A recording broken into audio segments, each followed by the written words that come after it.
જય Shri Krishna my friend, કેમ છો? મજામાં? આજની મારી રેસીપી છે દાળ ઢોકળી. તો ગુજરાતી દાળ ઢોકળી બનાવવા માટે આપણે તુવેરની દાળનો ઉપયોગ કરીએ છીએ. હવે મારી જોડે થોડીક દાળ પડી હતી તો મેં એમાંથી જ દાળ ઢોકળી બનાવી છે. તો એની માટે મેં 1 વાટકી તુવેરની દાળ હતી તો સાથે મેં 1.5 કપ જેટલું પાણી એડ કર્યું છે અને બધા જ બેઝિક મસાલા એડ કર્યા છે. હવે અમુક લોકો હોય છે જે દાળ ઢોકળીમાં મગની દાળ કે ચણાની દાળનો ઉપયોગ કરતા હોય છે, પણ આપણા ગુજરાતી દાળ ઢોકળી બનાવવા માટે તો તુવેરની દાળનો જ ઉપયોગ થાય છે.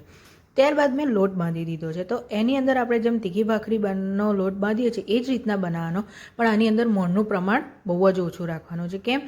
કારણ કે જો મોણ વધારે હશે તો દાળ ઢોકળી એકબીજા સાથે ચોંટી જશે.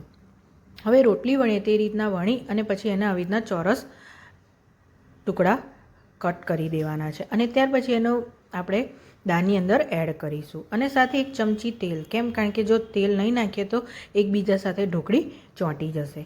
તો આપણી દાળ ઢોકળી ચડીને તૈયાર થઈ જાય એટલે ગળપણ માટે ગોળ અને લીંબુનો ઉપયોગ કર્યો છે અને સિંગદાણા એડ કર્યા છે. સિંગદાણા દાળ ઢોકળીમાં ખૂબ જ સરસ લાગે છે.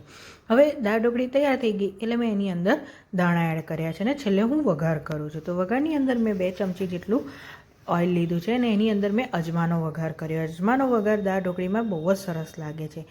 ત્યાર પછી તેની અંદર મેં કઢી પત્તા અને હિંગ લીધી છે અને કલર લાવવા માટે મેં થોડું લાલ મરચું એડ કર્યું છે અને વઘારને મેં દાળ ઢોકળીમાં એડ કરી દીધું. તો તૈયાર છે આપણી દાળ ઢોકળી. તો એને આપણે ઘી કે સિંગતોલ સાથે પણ એન્જોય કરી શકીએ છીએ.